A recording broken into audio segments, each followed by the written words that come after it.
Like, and I felt in the first 2 months, oh my God, my immune system's back, man. I can feel it. And some people feel supercharged. They're like, what are these herbs? And are they stimulating? No, they're not stimulants. We're just turning on lights in your immune system and you're feeling that recharge of energy and that chi moving. And then after a while, or if a yoga practice, you get onto like, you start opening up your channels through your movement. It's charging through you. It's like the honeymoon period of a relationship. And then all of a sudden you start hitting that plateau where you start needing consistency of action, and you need to, in that point, start moving beyond labels and realize that we're just humans doing that, that same thing. You just integrate it in order to support your, whatever it is you individually need in life to go forth. And a lot of people aren't willing to grow up and navigate that plateau, because you need to start dropping identities when you go down that plateau and realize that it's not special what you're doing.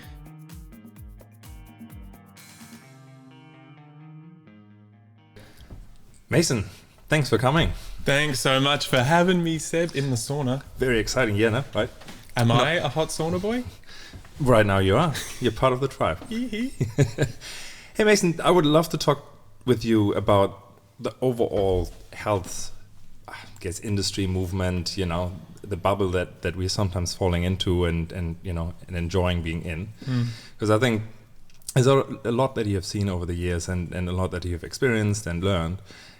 And I found it extremely valuable talking to you about these things, because it gives me often an insight to my own journey that I have been blind for maybe before. And so, would love to cover that type of ground, because I think there's a lot of value for everyone in there. It's rich ground. There's a lot to talk about there. I'm in the middle of it always.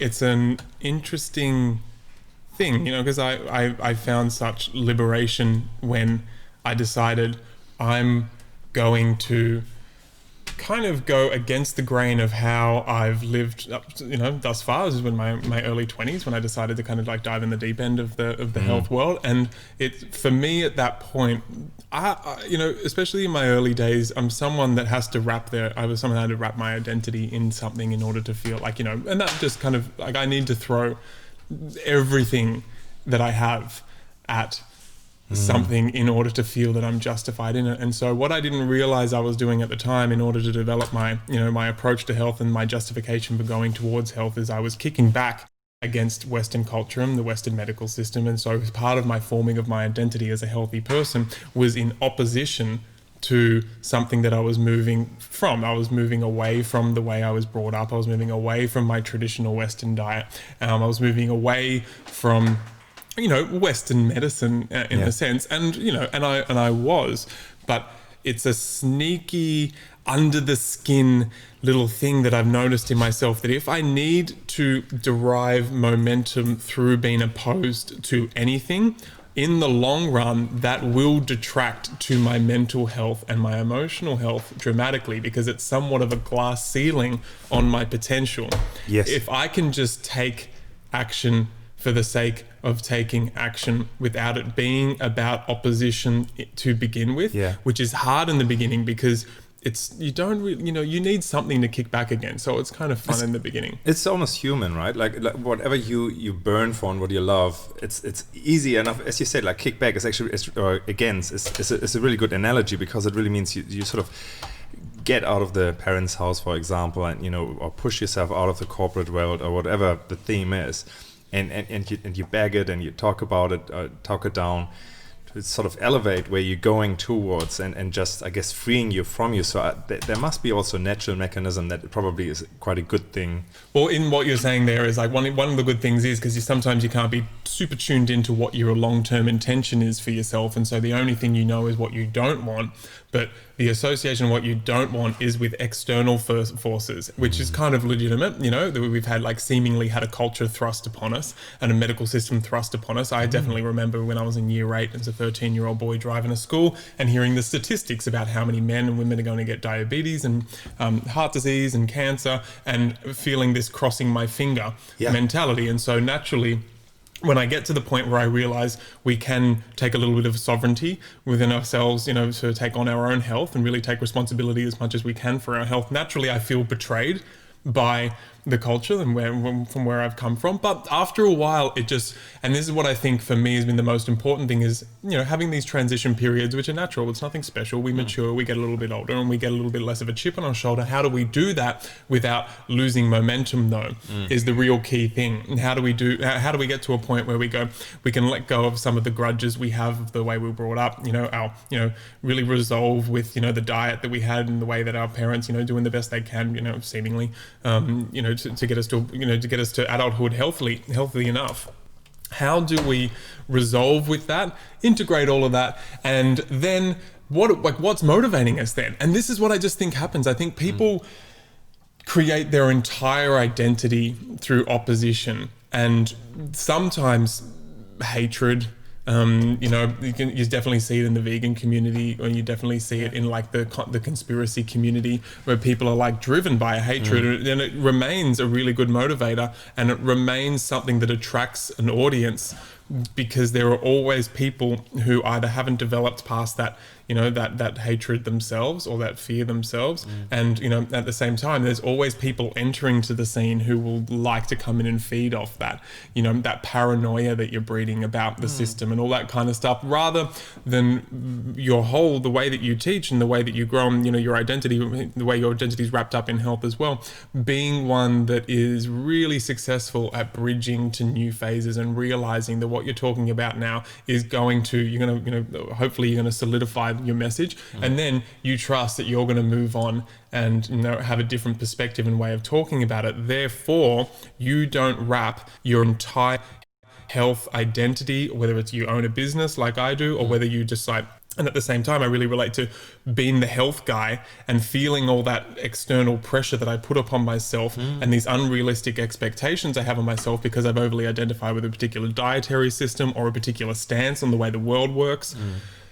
And then all of a sudden you get the urge to change, and you have to have this existential crisis and seemingly eject yourself from this scene. And, at oftentimes, you feel you're going to open yourself up to prejudice. And it happens again and again and again and again with dietary things, people wrapped up in the bulletproof diet, wrapped up in the vegan diet, wrapped up in the paleo diet, whatever it is, whatever your Kool-Aid is, you drink it, and you over-identify, you almost tattoo the label upon yourself. And everyone does this because it's a useful mechanism to, for a time, associate with a system or a label. But then if you know yourself well enough, which is the core practice, if you're running everything through your internal filter system, and if you trust things will change, and make sure your community knows it, or the people around you know that, to an extent, part of your philosophies know that you're going to change. I'm doing this right now. It doesn't actually make who I am. This is very obvious, but at the same time, it's insidious. It's, if you're getting into the health scene, especially, you're low-hanging fruit. And be aware that you're low-hanging fruit. You don't know, you're going to see a lot of charismatic people and a lot of charismatic diets. And we look at the shiny things, and it gets to where it gets confusing. Should I take that herb? I've got several herbs in my range, and it's like, my God, is it that herb, or is it that herb? Is it that herb? This is confusing. Or, you listen to people preaching different dietary systems or approaches to life. It could be as much as like Ayurvedic diet, right? TCM, traditional Chinese medical diet, that's spleen friendly. All right. Then there's vegan, then there's raw vegan, and then there's the carnivore diet. And you talk to these people. There's people, and then there's like the people who like, now, and like no lectins, no plants really are really going to be healthy because they have too many lectins in it. If you are really, this is one of the core practices when you get into it. You can, and I can relate to people who are entering into the health scene who are low-hanging fruit, because I'm like just coming out the back end of in business being low-hanging fruit. I don't really know the terrain, and I fell for a couple of things, and and so it's okay, and I'm going to do it again when I try other things. But so it's not a derogatory term, but I talked to you about this. A friend of mine, an Indigenous mate, he told me that one time, there's a difference between you white fellas and us black fellas. And I was like, yes, well, tell me, this would be great. And like this, I love little bits of wisdom that you share with me, as patronizing as they are sometimes in their delivery. He's like, come outside, look outside. It's a beautiful night. Look up, what do you see? And I'm like, the constellations and the Milky Way action. And he's like, yeah, that's the difference. You guys just look at the shiny things. We look at the space between the stars as well. Wow. And that's kind of when you go into the health scene, it's sometimes that urge we have to know it and figure it out. And I'm a very mindy person. You know me. We've known each other for like close to a decade now. No, a decade now. and you know how much I think and need to kind of figure things out, and so if I know I'm never going to figure it out, I can get grasps on things, and I look at the shiny thing, I look at what diet's really appropriate to a certain extent, and then when I feel that strain of I don't really know, I'm a little bit confused here. Boom, you look at the space between the stars, and what's the space? The space is you between these times when, that's your life. These times when you're not focused on the diet or the herb or the outcome, all the shiny things that seem palpable. The space in between the stars is your culture, your day-to-day life, the way you're day-to-day dealing with emotions, the way day-to-day you're dealing with your mindset and all those kinds of things. It's not the shiny thing of the practice and the meditation. The space between the stars makes up the majority of your life. And so you can just settle, you can just take your attention off the shiny things and just settle and remember, okay, it's not just about the shiny things.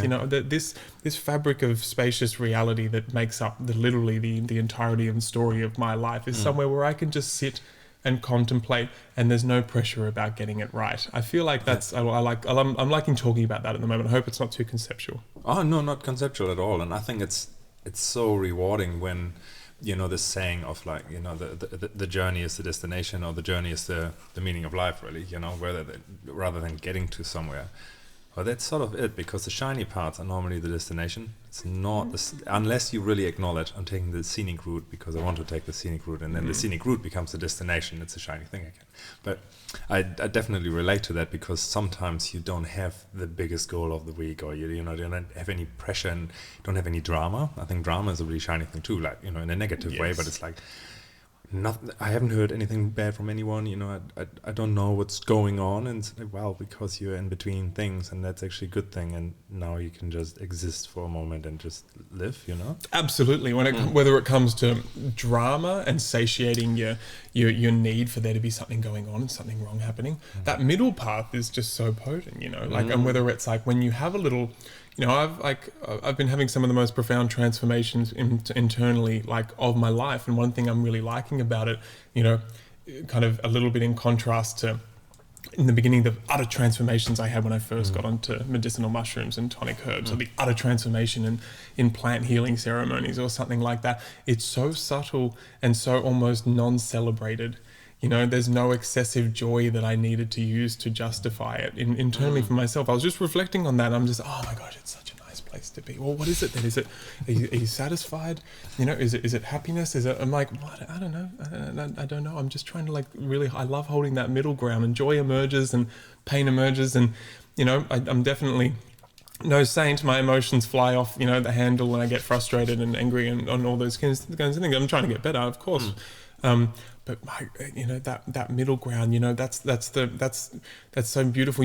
How long you're gonna have to be doing this, so many more decades, hopefully, for everyone listening. And that was when it comes to your diet, or oh my gosh, I need a sauna, and I need which herbs do I need to be taking? That's that pressure build up. If that can you can ease that charge and ease that pressure and bring it back into a place where it's just.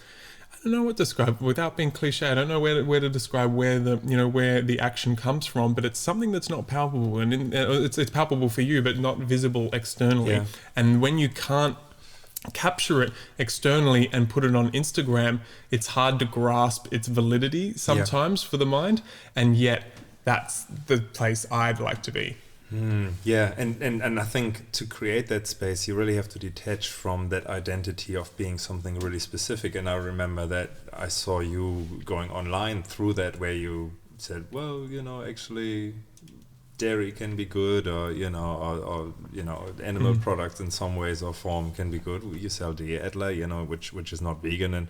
And I guess I remember I certainly had that flag of raw vegan on my flag. That's where we were both, right? Raw. Well, I think raw food definitely is where we were at. Not necessarily the vegan, although it looked like that from the outside. But I think both of us were real raw fooders. That's exactly. And I think when people realize that you're not 100% aligned with them, then you become a little bit of the thing to talk about, or to push against again, to say okay, just so that I'm not agreeing with you, and I'm like this because I disagree with what you do, and when you're exposed to that type of criticism, that means also that it is difficult to be in between the shiny things. If you can't say, well, I'm standing for this, and you can't Instagram, I'm standing actually for just being with my family and have a weekend off, not doing any shots because there's nothing special, but it is special in its own way. Oh, it's so special. It's a weird thing because you go, oh my gosh, all right. So, when you're a fanatic and give people an insight, all right. So like I'm back. I used to eat, like the burgers and all those kinds of, oh God, so awful. I can't believe all of a sudden I can't believe anyone eats fast food. All right, I'm going to, like for us, raw vegan, that's the, or raw food. And, I was like, beef products. I'd eat colostrum if I needed to, bovine colostrum, guys, not human colostrum. Although I am taken eyes, a little bit of Ayers colostrum from Tani, and that was delicious.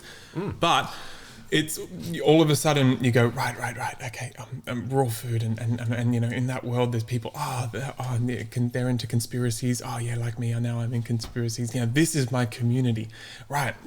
It's so good to meet my like-minded people, and it's like whether you kind of you just got into like Kundalini yoga, or you've just got into entrepreneurialism all of a sudden, just screw the corporate world, I'm an entrepreneur now. And then that one aspect about your life, that one thread of the multitude of things that will over your lifetime define you, that one dietary thing or that one new belief system you have, you take and you go, and now I'm going to meet my community, my people. That's why it's so annoying to be in a group of people who are only binding over one small slither of an externally driven identity that falls under a label banner, and it's bullshit if you try and call it anything else than that. It's like Jerry Seinfeld, in one of his opening things, he's like, "Oh, it's so easy in the back," and he has a stand-up thing. It's so easy when you're a kid, making best friends. It's like the kid walks down the street and you go, "Hey, do you like lollies? I like lollies. Oh my god, let's be friends." It's like, do you like little red lollies? Oh my god, let's be best friends. I like red lollies as well. It's like,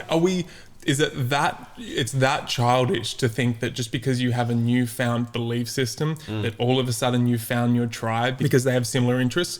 That is so limiting and eventually so boring. And what you're talking about, and people feel bored after a while. You become static, and you're like, oh gosh, I'd like to have some other kind of different conversation. There's no dynamic conversation in that group. What happens then to fuel that? There will be the next shiny thing. Like now it's spirulina, now it's chlorella, and I don't know what the last, and I'm sure in traditional Chinese medicine just the same thing, what's next?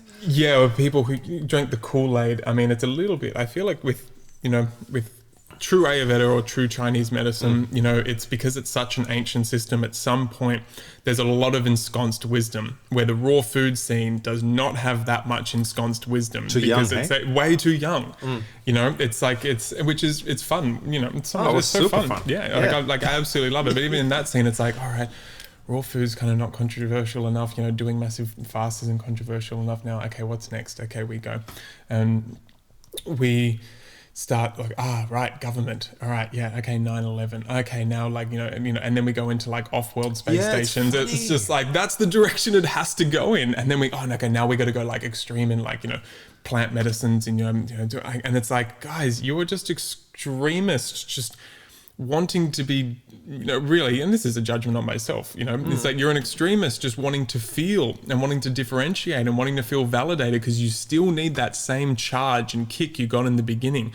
It's like when you get into yoga for the first time, or Taoist practices, or even taking herbs. You take mushrooms, medicinal tree mushrooms, not psychedelic ones we're talking about here, for the first time. Sometimes people go, and I felt in the first 2 months, oh my God, I can, for the first time. Sometimes people go, and I felt in the first 2 months, oh my God, I can, my immune system's back, man. I can feel it. And some people feel supercharged. They're like, what are these herbs? And are they stimulating? No, they're not stimulants. We're just turning on lights in your immune system and you're feeling that recharge of energy and that chi moving. And then after a while, or if a yoga practice, you get onto you start opening up your channels through your movement. It's charging through you. It's like the honeymoon period of a relationship. And then all of a sudden you start hitting that plateau where you start needing consistency and action. And you need to, in that point, start moving beyond labels and realize that we're just humans doing that. That same thing, you just integrate it in order to support your, whatever it is you individually need in life to go forth. And a lot of people aren't willing to grow up and navigate that plateau, because you need to start dropping identities when you go down that plateau, and realize that there's this uncharging that you need to bring to the, you know, to what you're doing. All right, I'm just moving my body. It's not, you know, like this is really simple. You know, for a long time, 10,000 years, you know, in one system, you know, humans have just been doing this. They've just been like in Taoism, sitting on mountains and just drinking water and taking herbs and really thinking about themselves and trying to develop themselves to become better people. It doesn't have to be this huge, mysterious, shiny thing, grandeur. It's just quite simple. And that's, you know, the little deaths. We have the little ego deaths at all times in our lives, you know, which is like, it's harrowing in the beginning, and you're like, oh, you mean I'm not going to be special? Okay. And then if you've really pegged yourself as like in the right group or the special group, and I anyway experienced this, it was like you come down big time when you go, oh my gosh, you know, maybe we aren't like, I'm exaggerating here, but, you know, maybe we're not like the Messiah group that knows everything, you know. It's and there's smaller, more intricate examples of that, which people, you know, it's when you get into the health scene, you're susceptible to that. But it's nice to remember the out on the other side of that is when you start plateauing. Okay, consistency in the things that are relevant to me in my life. You know, really deepening who I am and figuring out what's going to be like, you know, how I can continue to walk that middle ground that isn't too excessive with like emotions, whether they're joy or pain or any of those kinds of things. Right. That makes me a better person just to be around. And that's relevant. And you can start making like a nice difference. And, you know, that takes you into like a very long view, like, you know, decades long view. Yeah, and I think that's something that develops as one realizes that it is not sustainable. But I don't know, maybe it's a hero's journey that we all have to walk in a certain age of our life. I mean, some people probably get it really quickly for whatever reason, you know, and they're just like, was there for half a year, didn't serve me, or now I realize, yes, you know, I will use these as tools, but not as a way to identify myself with that, or, you know, fly that flag, and instead seeing beyond that and see what's more important, like, you know, the friendship. Like, I remember a really good friend of mine, when I was 25, said to me, well, I told him something that wasn't particularly sexy, sort of in terms of what we were standing for, like, I think alternative medicine and stuff like that, you know, and I was saying something that was more conventional, and he said, you know, at the end of the day, if that makes you happy, that's the most important thing for me too. And that was him really rising about like, maybe I disagree with you here, and, you know, we can't push against that together. But that actually doesn't really matter. Yeah, and that's right. And, you know, and I think that's just the reality of life, that you can't always sync with everyone else. And if you would probably become really stagnant, or completely on a conveyor belt of what's next, and you're just riding a wave one after the other. But it's just super unsustainable, really, and it doesn't help you in developing yourself. No, and look, I think you're right. Not everyone is as like stupid as us in going down that. Yep. No, but it's very character building, of course. You know, you don't, you know, and I like that like extremist part. You know, I can speak for myself, you know, and I like that in you as well. I like to dive deep, yeah, absolutely. And then you learn how to dive deep responsibly, and, you know, keep another, like, you know, oxygen tank if you're going to go that deep next time. Then you grow up. It's a fuller spectrum. Like we both have, I guess, friends that we wouldn't identify with their lifestyle, substances they take, and so on, right? Well, yeah, and something like for me is important to share, like, you know, just for me personally, my way out of it a lot of the time was, you know, because for me, all of a sudden other parts of myself are like, dude, enough. Like, you know, we've been over-identified over there for so long. There's parts of me that want to be expressed, and yet they seem in opposition to the healthy person, you know. And I know this podcast, I don't know, hopefully it's for everyone, if not for you, to understand, you know, stages that people go through, or maybe it is that person who becomes like the healthy person in the group, and then has to, like, you know, maintain that mantle. And it's just like, you know, and you're able, of course we can continue to do that with joy, but, you know, it's important to soften so that we can continue to navigate that space through the rest of our lives. But one of the ways of, like, you know, putting my cards on my table through, like, taking the piss out of myself, I take the piss out of my, you know, my own industry, my own business, having a bit of a smile about it. That's my way of putting everything on the table and all my insecurities on the table. It's not so much a strategy to, like, you know, it's like that, you know, the Eminem strategy, you know, in 8 Mile, when he's in the rap battle, and like he defeats the guy by admitting all his faults and everything, so the guy's got no material against him. It's like not a strategy like that. I'm not focused externally.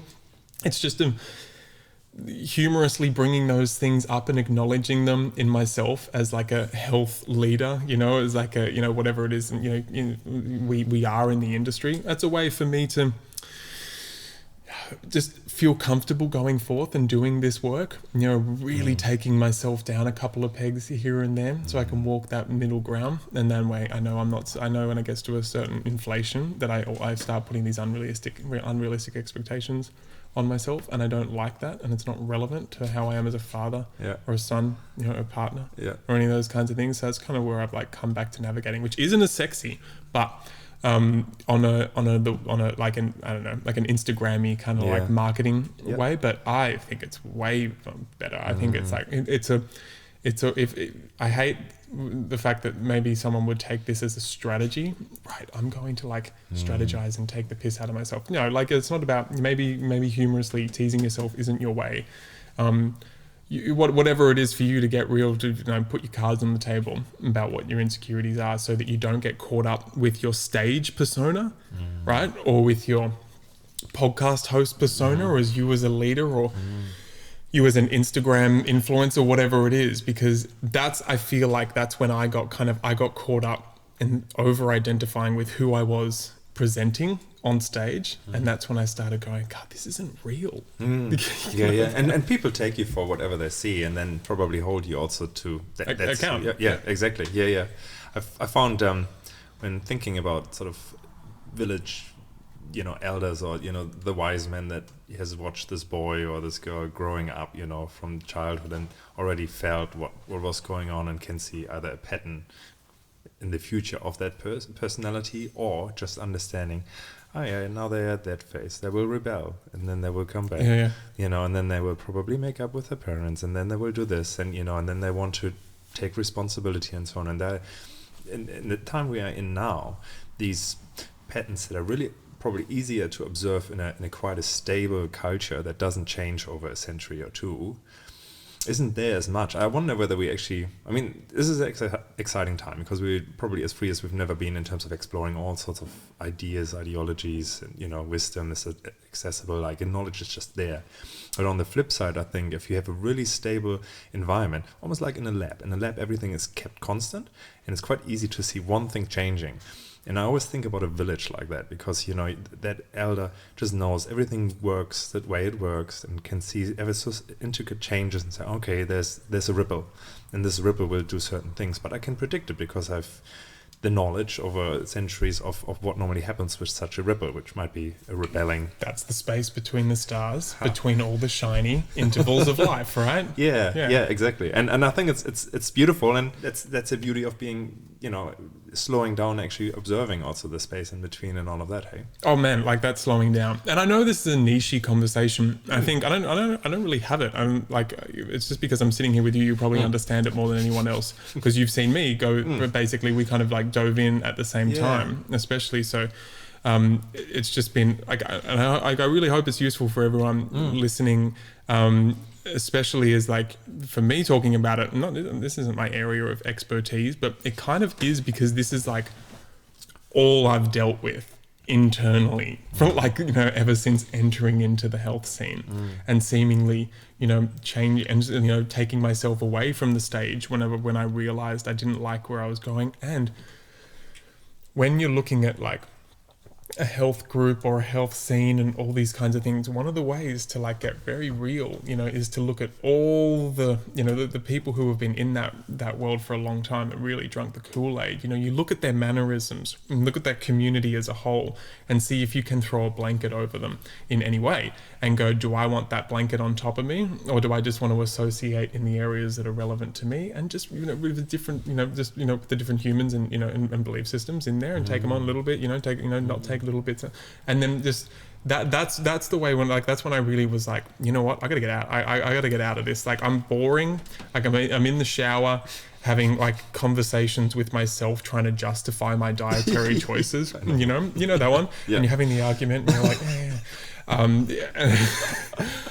and that's a point. That's like that's a red flag. You got to get real yourself about that red flag. But like I normally make faces when I have these internal conversations. So my partner Fee, she looks at me and said, like, to whom are you talking? I'm like, I have this difficult conversation with myself at the moment, and sort of like, and she said, yeah, you sort of like smile to make it, sweet to yourself, and then you sort of like frown a little bit because you have this internal conflict, and and I guess that's what you have in the shower, right? You actually talk to yourself there. Yeah, as soon as that happens, I mean, like it gets to a nice point. And one of the big beautiful things about getting a little bit older is realizing that it's unnecessary. You're holding on to something that it doesn't really, like, I'm such an outwardly focused person a lot of the time, Yeah. And when in a dysfunctional way, I'm so not necessarily vainly concerned about how people are viewing me and what they think of me, but it's just it's how I navigate a lot of the time, is looking externally. And so once I hear that internal conversation, I just don't identify with anything anymore besides myself, or I try not to as much as possible. And so whenever I have that internal conversation, I realize I'm fragmented. I'm going to integrate a little bit more, and so I've got to let go of something and go in a different direction, but nice and slowly, because I'm not trying not to have like ambiguous and unrealistic expectations of myself to be perfect anymore. I'm such a mentally yearning for perfection kind of person, so and you learn after a while it doesn't exist. And I know these are really obvious things. A lot of people listening will know these things, but it's important to keep on reiterating. Yeah, because they are really fundamentals, and when you miss them, then you can become these low-hanging fruit that we were talking about. And that's, if you could expand a little bit more on that, because I think it's super powerful to really understand when you are that and what that actually really means. I'm really trying to get to the point, and I feel like I'm getting there, where no marketing or next best thing or anything like that can snatch you up and get you feeling, oh gosh, maybe that's it. Maybe that's the way, having to kind of seemingly feel like you're starting again or starting with something new. Mm-hmm. That feeling is something when you're low hanging fruit, when you're susceptible to charisma, when you're susceptible to marketing promises, and when you're like, oh gosh, maybe that person's got something that I've never really, that's like beyond what was possible for me to consider. Yeah. And you're starting from a new launching pad. It's such a turbulent way to live, to be, really we should be constantly like, it's great listening to new things, new findings, new studies, new ways of thinking, like allowing them to be spoken, but just take it like, you don't necessarily need to be like suspicious or cynical. That doesn't help. Just being no charge, just a little bit of a grain of salt, but don't push it away. You can pull it in and just go, cool, I'm just going to, whatever you're talking about, I'm just going to run it through my internal filter and play with it. I'm not buying anything off you. No way. Like, I'm not like, and not that the people are necessarily trying to do that all the time. Some of them are, especially with like, multi-level marketing things and all that kind of stuff, or a business that's aggressively marketing in a way that is just like, just trust us, we're the only ones that kind of, we're the only ones, this is the only way, just trust us. It's just like, don't trust it, not because people aren't trustworthy and things aren't trustworthy. It's just run things through your internal filter, right? Just make it relevant to you. Just don't go for the low-hanging fruit. If it's too good to be true, which if you are needing to introduce any diet, if you're trying to get people over to be keto, or if you're trying to get people over to being vegan, you're going to make it too good to be true. If you're trying to sell herbs or a sauna, and it's just like unrealistic expectations have been thrown out there, it is way too good to be true, and you shouldn't fall for it, and you should watch yourself. And sometimes you've got to give yourself a cuddle, because you are someone that falls for things.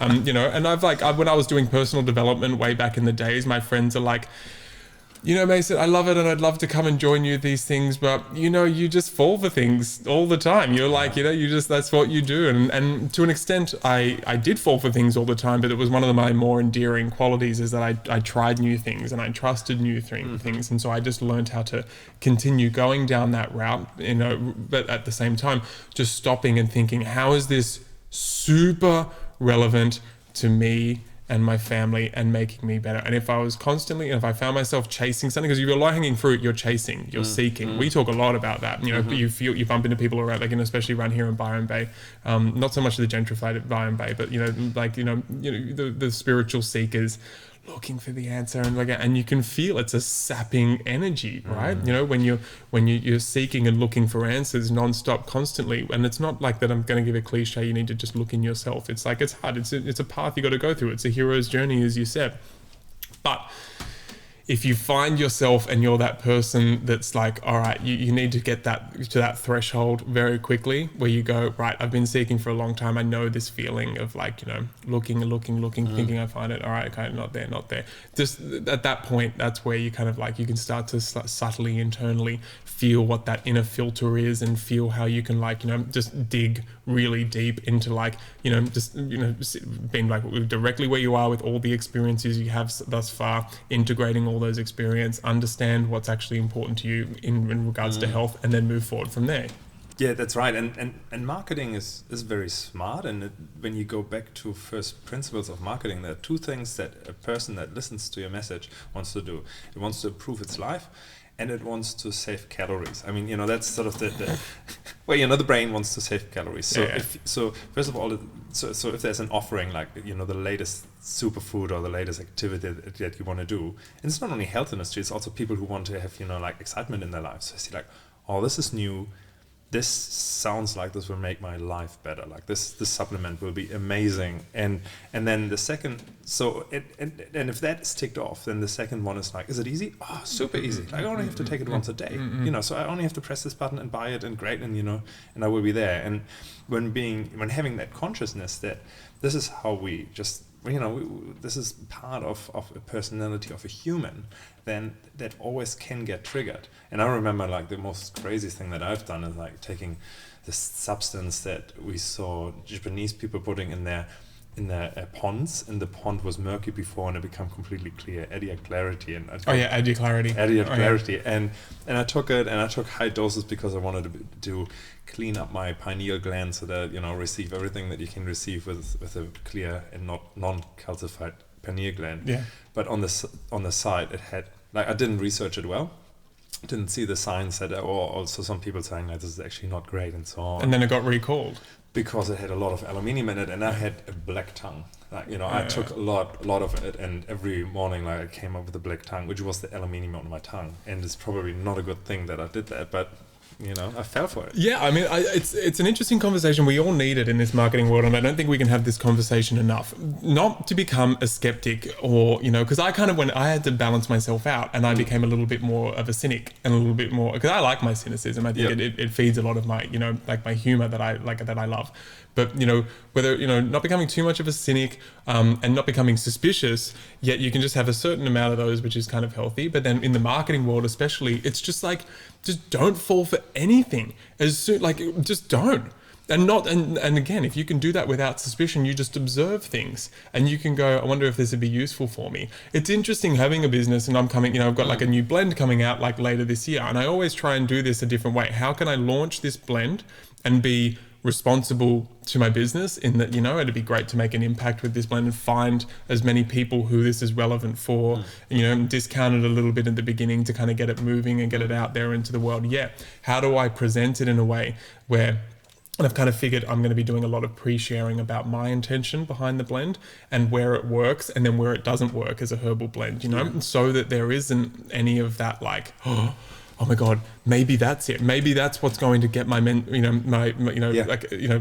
my, I'm not talking about me personally, like, more the target of the blend, you know, that's maybe my menstrual issues will go away with that, or, you know, maybe my cramping will go away with, or maybe that'll help my PCO. It's like, that's too ambiguous, that maybe that's it. You know, you want to be able to ask questions and go, what herbs are in that? You know, what was the intention of why you developed the blend? You know, and if I put enough information out there to begin with, I feel a little bit more comfortable as a marketer putting a product out there that in the long run, that will be more of a successful blend, because I haven't bought in to and I use this as like somewhat of a term of endearment. Remember, I've got this in myself as well in so many areas that I don't just appeal to that part of everyone because they trust me. They trust that low-hanging fruit part of them that just gets them, I want them to take action. If it's relevant, they might still take action, but it was a little bit more grounded in their inner intention, and they can feel a little bit more certain that they know I'm taking this because I don't want this to happen, or I'm taking this because it matches me and my energy, and all at the same time I go, and develop develop a way to do this. I'm not just saying just take half a teaspoon a day for 30 days and you'll feel amazing. It's like, okay, then you'll play with it. You start with a quarter teaspoon, teach people how to play with it, and then see what you feel. And for some of you, you might get really quick results if you're in this particular state, and some of you not so much. It might be like a slow build, and then feel whether that slow build is really useful. Try a high dose here and there, and see how you energetically feel, and see how you physically feel. Like that's like over-educating the market. And same with saunas. You don't want to just like dangle. No. It's so shit because it's not respecting the IQ of the community, right? And it leads to a shallow business, and that is really hard. It's hard to own a business that's shallow at the same time. And so I don't feel like that's where I'm coming from. So when people hear me say like don't fall for things, I've had to learn it because I fall for things so hard because I'm like inherently a seeker, and now I just needed to direct my seeking energy somewhere that was like really functional for me to continue to be like, feel, nice and balanced within myself. I'm working on it, but I'm definitely like, I compared to like 5 years ago, I'm feeling like really solid. And these are some of the processes I've been going through. Yeah. So I thought I'd share those. Yeah, definitely. I think, it's really important to see that distinction there as well, and how that develops. And coming back to the village thinking, that back then, things were stable. So well, you're talking about like back when, this is before we had materia medicas or books about all the herbs and marketing of the herbs. It was just changing lifestyle as much, but everything was fairly stable. I think that was a time where you could just go to someone and they had the answer. And now we are more in a time where things change quickly and where new things emerge that actually do work. But it's really about how to find it out. And I mean, well, the interesting thing about going back into like the village life, when you just you go to the local herbalist or shaman or wise one or whatever it was, and you're like, and they had the answer for you. I mean, that was like a much simpler time and a beautiful time. That was a time when you lived kind of in consortium with the land, and so you didn't need books about herbalism, you didn't need marketing and people educating you about how to look after yourself through marketing and ads and all those kinds of things, and podcasts necessarily. It's like a lot of storytelling. But at the same time, that was then just a very, although it's like deep and it's like, 90% good. Nowadays, we've kind of taken a lot of that, as that traditional wisdom is coming about, we're filtering that through like modern research. We're filtering it through other ancient systems and letting that amalgamation come to something which is maybe a little bit more effective because, possibly that one person running the whole herbal the whole herbal, apothecary in the tribe and in the village had their own particular scrutiny, like or their own prejudices rather, that you don't know comes through. And now we've got more of a community managing that. It's a bit of a shit fight at the moment, but I think we're going to integratively we're coming further towards somewhere where the health scene will start to organize in an organic system, somewhat like a more natural like Western medicine organization, because that's one thing that's scary about going down the natural route is no one's really unified. Everyone just wants to do their modality and their thing, and that's why it's scary, because in Western medicine it's like, okay, great, we send you to this specialist. Oh yeah, and this specialist, maybe you can work with that branch of medicine and that branch of medicine. And so there's kind of like, it's a little bit more, it's where it's like that organization has kind of got the natural scene pegged a little bit. And yeah, it's one thing you go towards yoga and Taoism and they're kind of complete systems, but you almost want a complete system that's adapted to this day and age, where there's obviously going to be other areas that we want to, I mean, a lot of people are doing it, don't get me wrong, but I think that's one of the reasons why people, the health scene doesn't have that reputation yet. Like if you're really sick, you don't want to just have to like hedge your bets on this crazy person who is like, screw the health scene, just come to me, we've got everything you need, and don't trust them. That's like, sometimes it works, don't get me wrong. That's why the health scene's so much fun, because all of a sudden, sometimes you see people like flying in the face of their their death, prognosis, and healing themselves. But I'm now think on like a wider level. It'd be nice. I see us coming towards more integration, and we don't have to position the health scene and healing in opposition to modern medicine. It's got its own identity, less charge. We're going to move faster that way. We can calmly and in an educated and experienced way talk about the shortcomings of Western medicine without vilifying it, despite the fact that we know there are areas where you possibly could, and as especially in the same way that you can look at the health scene and you can definitely vilify people in the health scene as well. So just we take away that charge and just come towards more integration. Yeah.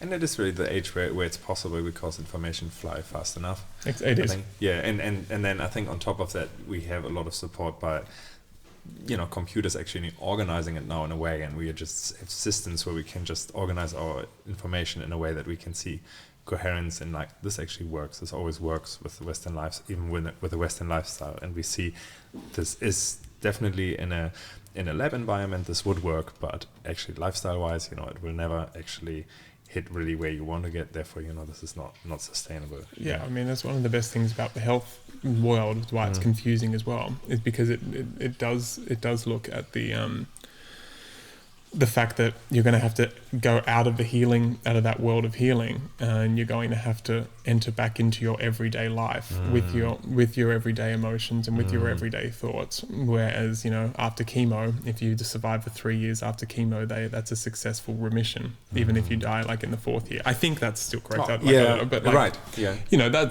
That's very different. And that's why everyone's like so up in arms, and rightfully so, and angry at the health scene, as well as all the deaths that come about from drugs and surgery with no responsibility, because that's albeit kind of effective for keeping us living a long time, and dealing with emergencies thanks to that medical system emerging through the wars. It's really it's got a beautiful, I believe, a beautiful essence anyway. It's taken me a lot of time to get to that place, but it's like a delinquent. It won't integrate. It has got a chip on its shoulder, and it thinks it's superior, and it's gone crazy egoically in so many pockets, and it needs to cool its jets, and needs to realize that there are many other valid areas that we can go forth. And I'm so over, and this is where like this culty, drinking the Kool-Aid, low hanging fruit, this is like everyone who's like super drunk the Kool-Aid of the medical world. They're like, of course they're low-hanging fruit. You can't look beyond your shutters and think that you just roll your eyes at anything else that anyone else does to take responsibility for their health. And you can't, you don't have the decency, even though you're in a place of helping people heal, to consider all areas. And even though some things are, might be very outlandish and very stupid, go and look for the essence, because humans aren't just stupid and outlandish.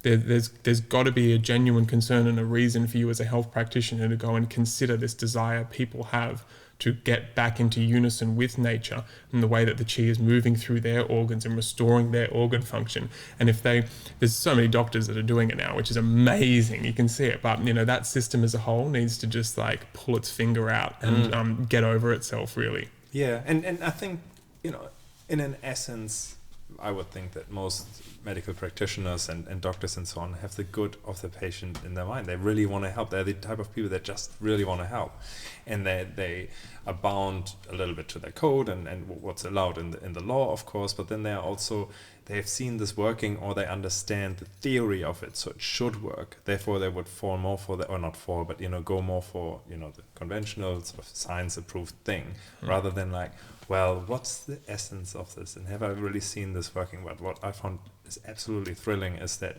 more and more people go in the science and into the absolute medical normal standard way, figure that out, and that's a good thing. They really learn how the body is perceived from a scientific point of view, and then they say, all right, and what next? And then they say, oh, the alternative medicines, and especially the long-standing ones like the Ayurvedic practice or the Chinese traditional medicine and so on. And you go into that, there's also a lot of value, and then they marry that slowly and carefully. And I believe this brings new findings, and eventually, exactly like how you sort of pointed to, like at one stage that will really create an organic system that has a lot of strength and a lot of flexibility to where we're at now, and probably adapts to the changes that humanity would see, because our life will definitely change in the last 50 years in so many different ways, and for a system to keep up with that, it has to be flexible and quite organic. It does. I have one more question for you before I let you go. I hope you will come back. And that's, when we talk about drinking the Kool-Aid and so on, something that I see and I'm excited by, and I can also see that the saunas being pulled into that realm of biohacking, and it's an umbrella term for many different things. And some people see it as really being a cyborg, and using a lot of technology to really figure out what's going on, and and then on the other hand, just finding what really works. What's your take on biohacking and what's going on in that scene? Like, it's probably also a split between, it's just the shiny objects there, and then other people's like, well, actually, no, we're just looking for the good things. Well, something, straight away, if some people would look at my life, I guess some people would associate me with being a biohacker in some areas as well, because it's quite simply utilizing some technologies or testings and screenings of the body to optimize training regimes or supplement regimes to make them very relevant. And while, as I said, using technologies to hopefully deter a little bit from the pathogenic nature of our electromagnetic civilization, and our just like just how, whether it's EMF and Wi-Fi and all these kinds of things, and on the other side trying to figure out what makes the body tick, and then optimizing that, through whether it's like through infrared or red light or whatever it is. So in that sense, when you just talk about it, what I'm trying to do more and more is just like, all right, what are we talking about when we're doing biohacking? And just get a bunch of things that take away any of the ambiguity if it's like a scene that might be right or wrong, or or there's just a collective of people doing things. There's collectives of people doing things everywhere, and so I don't see it any different as a collective of people who are playing soccer. There's just like a part of, they're going and kicking a ball around and they're competitive in nature. And so just to be able to walk through that scene, cool, I get what you people are doing. I don't have to identify in any way. I I see people jumping on board, calling themselves biohackers. I'm just like, oh God, you don't need to call yourself that. Some people have done really well in using it as a brand image, and power to them. It's a way for the people who are emerging into the community to get a quick, brief understanding of what that person's focusing on. That's relevant. That's like me saying I'm a tonic herbalist. That's I don't really know what that means, but even. It's like, well, is it a qualification? No, not necessarily. Is it experience? Yeah, like a lot of experience. But it's useful. That biohacking scene, of course, I haven't been into it so long, but of course you see people trying to get to a state of perfection, and that's where a lot of people have adrenal burnout coming out of the biohacking scene, and their liver having a little bit of lethargy because they take so many supplements, especially coming out of that, out of some of them, the micro communities there where it's heavily revolving around that. Then there's biohacking aspects that are just about getting into nature and hacking, but I don't understand the hacking of biology thing. That's just like I don't really get why we would want to do that. And I think it's like a coding term to begin with when you're hacking, is just to go in and then you see how, and you observe how the system and how the program is running. That's it, and then taking advantage of that. So and then learning from it and taking advantage of it. Yeah. So knowing the infrared sauna world quite well, one thing that it would be a biohack is going into a sauna and really stopping the temperature sensor from figuring really out how hot it is and just making it as hot as possible, because that creates a lot of heat shock protein in your body, and more than it would just in a normal sauna session. So basically they've figured out that heat shock proteins are really, really good for us, and that's a scientific thing, and what that all does. And then I say, okay, well, we know what's around, but because no one is creating something yet, like a device or a particular protocol, how to really make the most out of it, we just buy normal infrared saunas, which create it anyway, but not to the same degree, and just really vamp it up because we understand the system and we hack it. And it is a little bit like, well, it is definitely this whole shiny thing again. Great, I find a solution here that no one knows about. But there is also just the aspect of like, great, people don't wait for other people to necessarily sign this all off, but they understand the science themselves, because the hacker often understood the program so much better than even the coders, so that's why they can hack it, because they actually, I'm more conscious than you about this program, and I just do this. So I don't know, there's a positive twist to it, but there's definitely also just as much the danger of falling for all sorts of shiny objects. Yeah, absolutely. You just fall for the shiny things, and I think it's just really great to just observe, just bypass the whole biohacker. Like just bypass that and just listen to the person and just sheen a little bit. Like don't think. I know a lot of the people who are biohacking, and I've watched. Like I follow a couple of them on Instagram, and I've listened to a couple of their podcasts, and of course. Some of them are just like absolute legends. Some of them are absolute charlatans, but like some of them are just like, they're just on, man. And they're really fun to listen to, and they're extremists, and it's wonderful to like watch an extremist and not have to over-identify with feeling you're missing out by not being so extreme yourself, and just like almost like that's all. When you have like influential people that you watch and you listen, you get advice from, just use it as entertainment that you sheen little ideas from, because so you don't have that pressure to like emulate, because once the emulation comes through, you can feel the desire for emulation, you're low-hanging fruit. You think that person's got something and I want it. I think there's a little bit of something healthy in that, but when it's like I'm going to get it through replicating what I can see them doing and recommending, you can go, oh man, maybe I need to like stand firm in my sovereignty a little bit. That makes a lot of sense. Mason, to wrap this up, we have 3 questions that we ask everyone who comes on the show. And starting with the first one, it's like the 3 things that get you out of the bed every morning. What would they be? A toddler.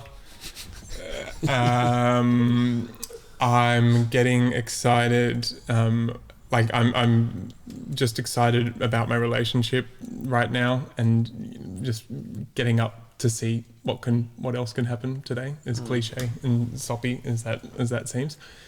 And what's also getting me up at the moment is this: I'm such a busy person, me, I'm always busy and trying something new, and all these new things are happening, but I'm really enjoying just like digging into a little bit of monotony and consistency. And so I'm enjoying getting up with no motivation or reasoning behind me, and just getting up. Yeah, awesome. So what would you say is the favorite things to do for you at the moment? Favorite things to do at the moment, I'm just kind of getting a little bit back into my, to my movement practice with my friend, Benny Ferguson, and I feel I've arrived at it. I've had to take a little bit of a break because I've had like some unrealistic expectations on why I was moving, and just like caught up in a little bit of egoic pursuit, just a little bit, and just like, and now I just feel no pressure on myself. I'm just moving for exploration. That's really fun. I'm having a lot of fun with my family. Probably more so than I. Well, it just grows. It's different, at every stage, and so I'm having like genuinely, just like every day, nice deeper, relationship with my girls, and having a lot of fun there, and and it's just like creating a home with them, and creating a home base, and and I'm also just taking a good, just a break. And my favorite thing is just to like try and be in spaces of spaciousness within myself, just to let these, just let like there's things moving and transforming in me at the moment. Sometimes it's on, sometimes it's not, and it's on right now, and so I'm just really trusting that if I just give myself spacious of the mind, and some times when I can just float, which can be hard, and sometimes it's just when I'm driving, I'm just like, just to let the new thought forms emerge, and the new incentives for living and growing to emerge, Awesome. Cool. Last question would be, why do you think we are here? Like, why do you think we do this 3D thing? Yeah. Like, I reckon I would have just been so sure about my answer a couple of years ago, and I'm really unsure. Part of me doesn't care. Yeah. That's like, I think that's kind of where I'm at right now. I'm just here. I've spent so many existential years flying off and trying to feel other dimensions and realities, and and justifying the existence of me here within the 3D. And now I just don't. I care, of course, inherently, but just to put it crassly, I really don't care. Yeah. Great. Just to be kind of like, just to be here right now for me. I will probably change in like a week, but that's for me right now. Just to kind of be, just to be here. just to keep on going and just navigating. Lights off or inside, but there's a map there. You can feel your way out. I'm just feeling through internally and relating externally, and just and just moving forward, and hopefully, in my own subjective way, helping people have a bit of an easier time of it themselves as well, without taking on something too much or projecting anything upon them. I get that. Awesome.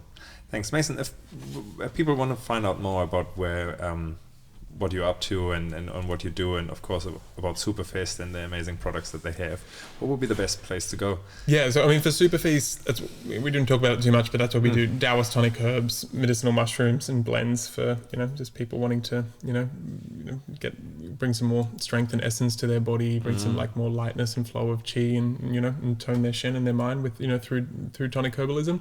Superfeast.com.au is a good place to go. Superfeast podcast on iTunes works as well. Cool. And then just for any more of my ramblings and things, you can just Instagram's good, Mason J Taylor on Instagram, or you can go back and listen to the old podcast that I had, the Mason Taylor Show. And we've got a podcast on there together. That's right. Talking about saunas. Yeah, so that's that's a place where you might get a bit of a different view on where I was at a couple of years ago as well, and be able to compare to where I'm at now. Great.